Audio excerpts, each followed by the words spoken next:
Hello, it's Yasmin Tamras here with Long Beach Local News, and we are back. It's Happy Friday with our social news, where we have bi-weekly a little animal coming in from Long Beach Animal Care Services. Yep.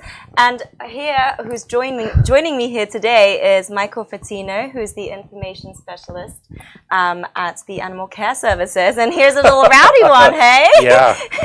This is Sparkle. Sparkle's a 3-month-old female. And she came into our shelter yesterday. She came in with a lacerated ear, which you can see right there. Aww. And our medical team went to work right away and fixed her. And this morning, she was looking at me and she said, "You know what? I want to be on the news today."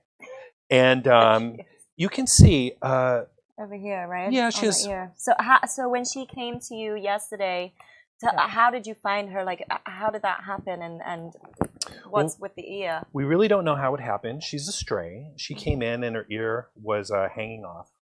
And we had to provide the necessary medical attention. It was cauterized, so it's not bleeding or anything like that, and it'll heal. And how fast is that process then when you give an animal that comes and has such a thing and they need medical assistance? What's the process there? You know what? It's some medication and some love and attention, and it'll heal right up. It probably a few weeks at best, if that. And she's a great cat. She's up for adoption. And there you go, everybody. So, how old is she? 3 months. About 3 months. Yeah, around there. And talk to us, because we've been hearing about ringworm cats, and Right. Tell us a little bit about ringworms, first of all, because people get very scared when there is a pet that is up for adoption and may have had or has ringworms. How Sure. does that will work? Well, first, it's not a worm. It's a fungal infection. So it's much like athlete's foot in humans. And you treat it with medicine. It's like anything else. And what it is that in the past, animals that had ringworms, sadly, they were euthanized. But at Long Beach Animal Care, we have a whole ISO ward, and what we do is we care for these animals. And right now, we're completely. So we're asking for people to step up and foster these animals. And it's a little bit more care. We provide everything for you. We provide the medication. We'll give you the gowns and gloves. And basically what it is that you gown up, you put some gloves on, and you take care of the cat. And then when you're done, you just wash everything up. You make sure it doesn't come in contact with any other pet or any other person. But what we find is in the shelter, it takes quite a while to get rid of ringworm. However, when you bring the cat home, it goes away fast because you're giving it individualized care and attention. And we find that, you know, a lot of the people who foster ringworm cats end up adopting them. And they're wonderful cats. Ringworm is everywhere. It's just, you know, in the shelter, it's dangerous because they can spread it so fast. So we need to keep it contained. And like I said, we're looking for fosters right now, and we have all that information, which you guys will generously post.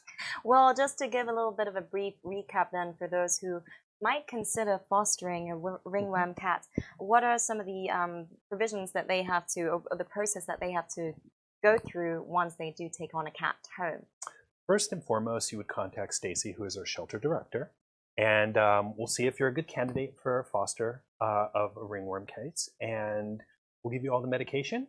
It's usually an ointment or internal medicine that the cat will take, and in some cases, you provide special baths for them as well. Usually we ask that you wear a type of gown and some gloves, and we provide all that for you, and we'll provide the medical care. And you keep the cat for as long as is necessary until the ringworm is gone. A couple weeks sometimes, a couple days in some cases. It just depends on the care that you give the cat. Like I said, usually in these cases when they come to a home, it's individualized. And you can provide more care than at the shelter. We have over 200 and something cats now. So we have round-the-clock care, but that's a lot of cats to take care of. So it's not just so when that you have one cat. that more one-to-one TLC, it's definitely more effective and impactful. Definitely. Oh, Sparkle here is enjoying herself on the table. And you know, look at Sparkle. You would never know that yesterday this cat was a stray. This cat came in with an ear that was coming off, and She's wonderful. She's playful. She's Look at happy. that. She's kind. And she's so warm. You can tell how comfortable she is. She's purring. Oh, yeah, she definitely is. So talk to us a little bit, because I know on Saturday, last Saturday, the 17th, you had the Clear the Shelters national event. How did that go? It went great. We had a number of adoptions, both dogs and cats. See this? She's trying to get some water in there. She's smart. Yeah. And we had a number of animals that went to foster as well. So it was a really great event, and Telemundo and NBC, a big shout out to them for being the people who brought us this. And it's nationwide too. It's not just our shelter. It draws attention to the plight of animals everywhere and getting them out. And so, which is very important. of course. On a final remark, we had last week Professor from CSULB, Dr. Ted Stankiewicz, talk to us a little bit about the coyote issues, and then saying, like, especially for cats, that they should remain indoors. And has the shelter ever had any issues with coyotes? And are there any, like, is there any awareness that we can draw upon to, like, keep our pets safe? Best thing to do is keep your pets indoors. There are coyotes present, obviously, and the better you have an eye on them, the more likely nothing is going to happen to them. When you have an animal outside, coyotes, are nocturnal. They will prey upon them, especially cats, and in many cases, dogs as well. So we just ask that you keep an eye on your pet. As usual, licensed, chipped, a name tag. So if your pet does get lost, we can find it. We can assist you with finding your animal as well, and that's the main, keeping your animal safe. Well, it's great work that Long Beach Animal Care Services does. Thank you. Are there any other upcoming exciting events that people should know about? I think coming right up now soon? it's just Keep on adopting and fostering. it's all about adoptions for us. Our shelter is full. We have lots of great dogs. We have lots of great cats. We have bunnies too. A lot of people forget that, and we're hoping that in the next episode or so, we're going to bring bunnies the next time. Okay. And Well, looking forward to little bunnies in studio soon. yeah, Oh, and there goes Sparkle. Come here. She's That's like okay. literally climbing all over. Thank you for having Well, us here. thank you so much, Michael, for joining us here today.